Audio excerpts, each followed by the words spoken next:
आम आदमी पार्टी के राष्ट्रीय संयोजक अरविंद केजरीवाल जनता की अदालत में शामिल होने के लिए जंतर मंतर पहुंचे और जहां दिल्ली के मुख्यमंत्री आतिशी व अन्य आम आदमी पार्टी के तमाम नेता और कार्यकर्ता भी मौजूद रहे। वहीं आपको बताते चले कि दिल्ली के पूर्व मुख्यमंत्री और आम आदमी पार्टी के राष्ट्रीय संयोजक अरविंद केजरीवाल ने कहा कि आपके बीच आकर आज अच्छा लग रहा है। आज यहां जंतर मंतर पर पुरानी यादें ताजा हो गई हैं और मुझे आज भी तारीख याद है। 4 अप्रैल 2011 का दिन था जब आजाद भारत का भ्रष्टाचार विरोधी आंदोलन अन्ना आंदोलन यहां से शुरू हुआ था। आगे उन्होंने क्या कुछ कहा, आप सुनिए।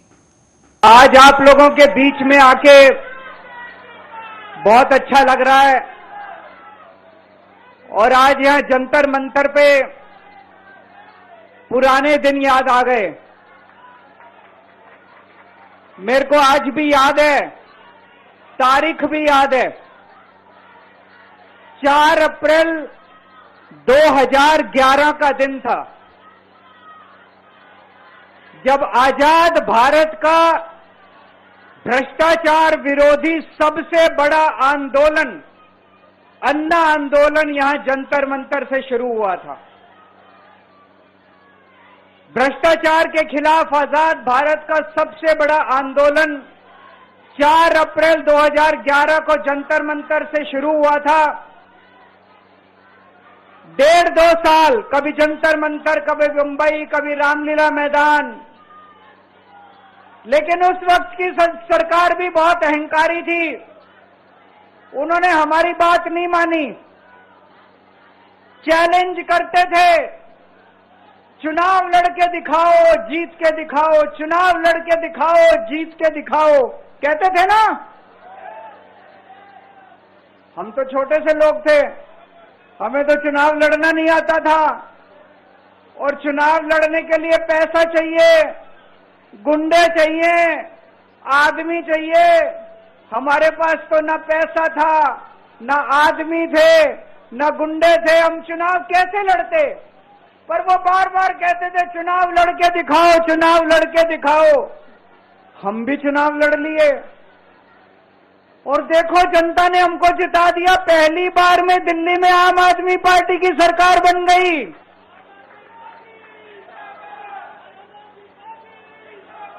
देश के अंदर हमने 2013 में चुनाव हुए थे, देश के अंदर साबित कर दिया ईमानदारी से चुनाव लड़े भी जा सकते हैं और ईमानदारी से चुनाव जीते भी जा सकते हैं। जेल से बाहर आ गए और जेल से बाहर आने के बाद मैंने इस्तीफा दे दिया।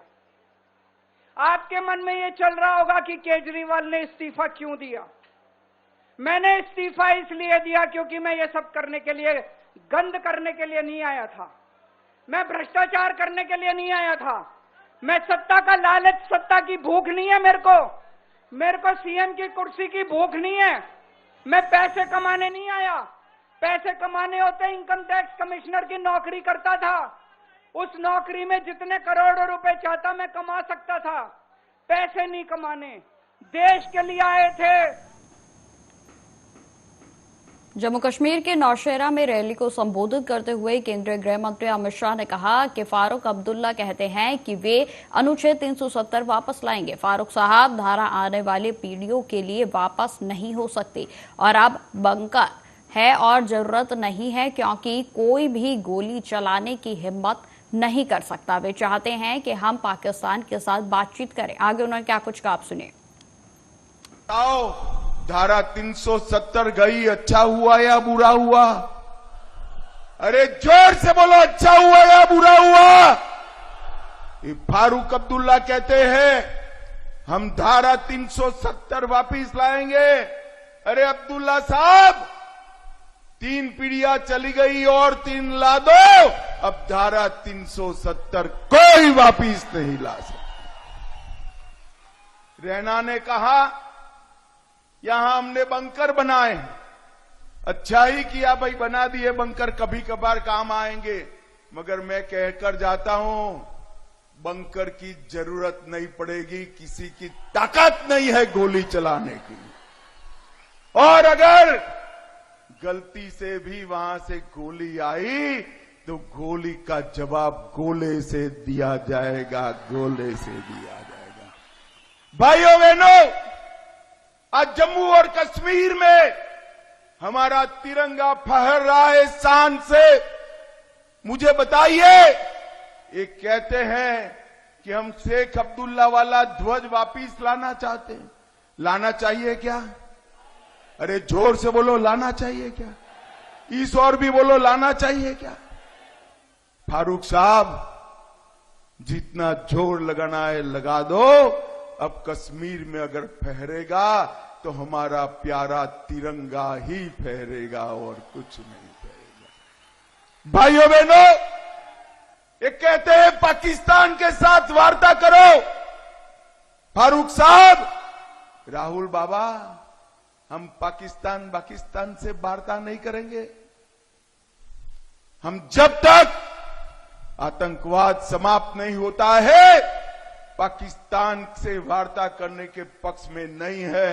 अगर बात करनी है तो मेरे नौसेना के शेरों के साथ बात करेंगे, पाकिस्तान के साथ क्यों करेंगे? ये एलओसी का ट्रेड शुरू करना चाहते हैं। ये आतंकवादियों को फिर से जेलों से मुक्त करना चाहते हैं। भाइयों बहनों, पत्थरबाज जेलों में है, आतंकवादी जेलों में है, और एक फारूक अब्दुल्ला यहां आकर पीर पंजाल की इसी ओर जम्मू की पहाड़ियों में, राजौरी, पुंछ, डोडा में कहते हैं कि जम्मू के आरएसपुरा सेक्टर के सदर का बीएसएफ के जवानों ने घुसपैठ की कोशिश करने के लिए आतंकवादियों का नाकाम कर दिया है। आपको बताते चले कि हथियार और गोला बारूद बरामद किए गए हैं, और जिसमें से 2 पिस्तौल के साथ साथ 4 मैगजीन और 9 मिमी गोला बारूद के 20 राउंड के साथ साथ एक AK-47 राइफल और 2 AK-47 मैगजीन के जो तमाम जो है गोला बारूद उसमें शामिल है। आपको बताते चले कि शनिवार के मध्य रात्रि में सैनिकों ने सीमा पर संदिग्ध गतिविधियां देखी थी, और जिसमें से एक घुसपैठी सीमा क्षेत्र में बीएसएफ बाढ़ की ओर आते देखा गया था, और जिसमें सतर्क सैनिकों के द्वारा घुसपैठ के प्रयास को विफल कर दिया गया। वहीं आपको बताते चले कि आईजी बीएसएफ के जम्मू फ्रंटियर DK बूरा ने इस पर जानकारी देते हुए बताया कि कल रात सीमा पार कुछ हरकतें देखी गई थी, और जिसके बाद जवानों ने तुरंत फायरिंग की। सुबह सर्च के दौरान एक बैग में हथियार बरामद हुए हैं। को करीब 11 से 11:20 के बीच में जो फेंस और बॉर्डर के बीच में पाकिस्तान की तरफ जो एक धान का खेत है आगे, उसके अंदर कुछ क्रॉलिंग की हरकत, जो हमारा ड्यूटी पॉइंट है बॉर्डर के साथ साथ सब लगे हुए हैं, तो वो अलर्ट थे। उन्होंने देखा कि कुछ चावल के खेत में हरकत हो रही है, तो इमीडिएटली अलर्ट जो ट्रूप्स थे उसमें फायर किया गया, और फायर करने के बाद में जो हरकत है वो नज़र नहीं आई, क्योंकि चावल का खेत करीब 2.5-3 फीट ऊंची फसल है उसके अंदर, और लेकिन पूरा एरिया उसको निगरानी में रखा गया।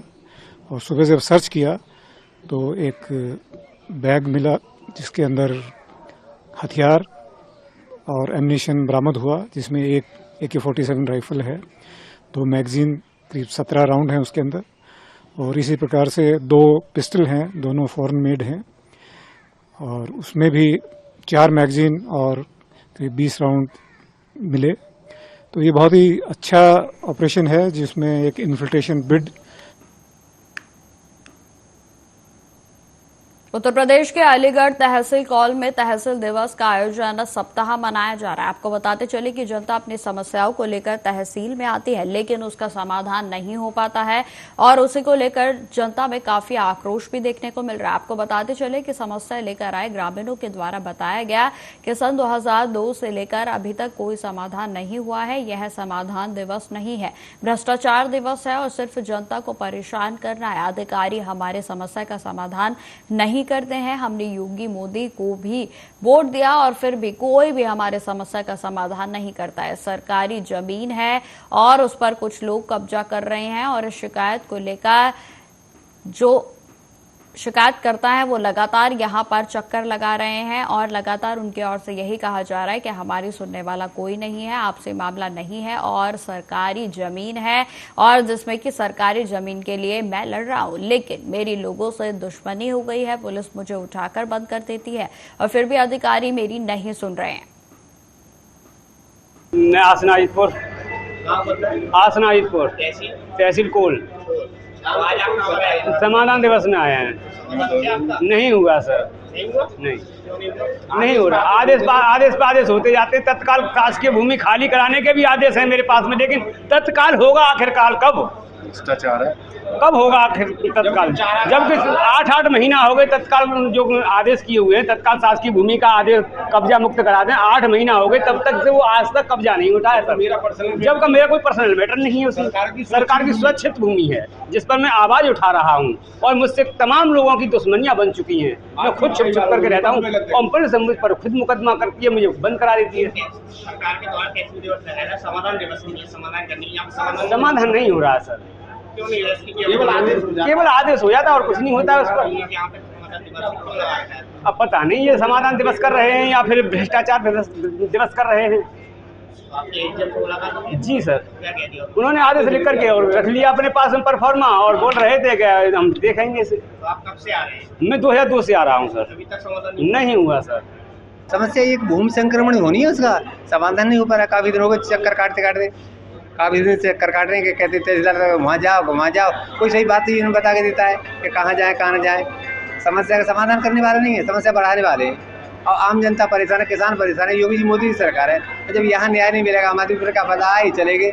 आम आदमी परेशान है, महिला परेशान है, पुरुष परेशान है। योगी जी कहते हैं कि समस्या का समाधान होगा, समस्या का समाधान कहाँ हो रहा है? कहाँ हो रहा है? तो कहाँ हो कहाँ रहा है? समस्या का समाधान नहीं हो रहा, फिर क्या? किसान परेशान है ना, कहाँ हो रहा है? योगी जी कहते, योगी जी मोदी जी का आदेश है, वो सख्त कहाँ पालन हो रहा? कहीं नहीं हो रहा। तहसील में तो भ्रष्टाचार, खुला भ्रष्टाचार है। तहसील में खतौनी के 20-25 रुपए लेते हैं, अर्जेंट 50 रुपए लेते हैं, 100 रुपए जितने लेने वो ले लें और किसान कुछ नहीं बोल पाता है। क्या सत्यन्याय की सरकार है, अब भी अगर किसान नहीं बोला तो कब बोलेगा? किसान को अब भी न्याय नहीं मिलेगा तो कब मिलेगा? किसान ने वोट दिया योगी जी को, मोदी जी को, और वो कहते हैं कि जो हमारी न्याय की सरकार है, सत्य की सरकार है, और यहाँ भ्रष्टाचार खुला, पैसा ले रहे हैं सब। खतौनी लेंगे तो पैसा, और किसान लाइन में लग रहे हैं और वकील साहब गए तो 50 रुपए दिया अर्जेंट निकाल के लेके। ये क्या है? किसानों की तहसील है, इनकी थोड़ी है। पर किसान को न्याय नहीं मिलेगा, कहते हैं किसान देवता का, कह रहे हैं हम किसान की आय बढ़ाएंगे, आय कहाँ बढ़ रही है? समाधान दिवस लगता है समस्या के निर्धारण के लिए। समस्या का समाधान क्या होता है? चक्कर पे चक्कर काट रहे हैं किसान, आ रहे हैं चले गए आगे। काफी दिन जा रहा हूँ, कहाँ हुआ समस्या का समाधान? का पता नहीं क्यों लगा रहे हैं। योगी जी का आदेश जब लगा रहे हैं तो खाना पूरी कर रहे हैं, काम पूरी थोड़ी कर रहे हैं ना, कहाँ कर रहे हैं? अरे आम आदमी आए और उसका समाधान हो रहा है तो सही है, नहीं कुछ नहीं। तहसील में, थाने में सब चक्कर काट रहे हैं, परेशान कर रहे हैं। उत्तर प्रदेश के रायबरेली जिले में छुट्टा सांड एक बड़ी समस्या बन गया है। जी आपको बताते चले कि इस समस्या को लेकर विपक्ष लगातार हमलावर भी हो रहा है। समाजवादी पार्टी के मुखिया व पूर्व मुख्यमंत्री अखिलेश यादव तो लगातार अपने सोशल मीडिया अकाउंट के जरिए व विधानसभा में भी छुट्टा सांड की समस्या को लेकर मुख्यमंत्री योगी आदित्यनाथ को घेरते हुए नजर आ रहे हैं। और जिसके बाद शनिवार को जिले में सांड के हमले से एक छात्रा की दर्दनाक मौत हो गई और जिसके बाद कांग्रेस की राष्ट्रीय महासचिव प्रियंका गांधी ने सोशल मीडिया अकाउंट पर दुख व्यक्त किया। इस मामले में कांग्रेस की राष्ट्रीय महासचिव प्रियंका गांधी ने अपने फेसबुक अकाउंट पर सरकार से लोगों की जान माल की सुरक्षा के लिए भी लिखा।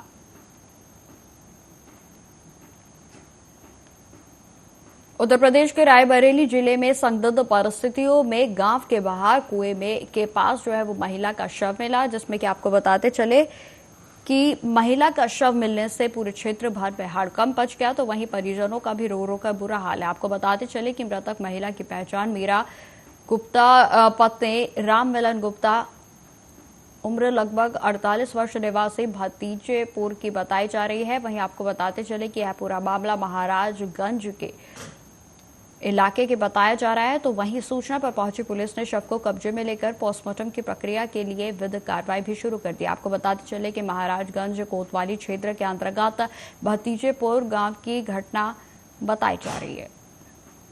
इनकी तबीयत नहीं ठीक थी, मानसिक तनाव से परेशान थी, एक कुआं में आके गिर गई ढूंढते ढूंढते हम बहुत देर के बाद उनको पाए। उसके बाद क्या हुआ? उसके बाद सब देर निकाले गए, जान देखा तो जिंदा नहीं थी, मर गई। अच्छा, मौत हो चुकी थी। हाँ, तो आपको सूचना किसने दी थी? हमें साहब ढूंढत रहे। अच्छा, ढूंढ रहे थे आप ही? क्या नाम है इनका? मीरा। उम्र लगभग कितनी होगी? 48 साल। 48 वर्ष। अरे इनकी तबीयत नहीं ठीक थी, मानसिक तनाव से परेशान थी, एक कुआं में आके गिर गई। ढूंढते ढूंढते हम बहुत देर के बाद उनको पाए। उसके बाद क्या हुआ? उसके बाद सब देर निकाले गए, जान देखा तो जिंदा नहीं थी, मर गई। अच्छा, मौत हो चुकी थी। हाँ। तो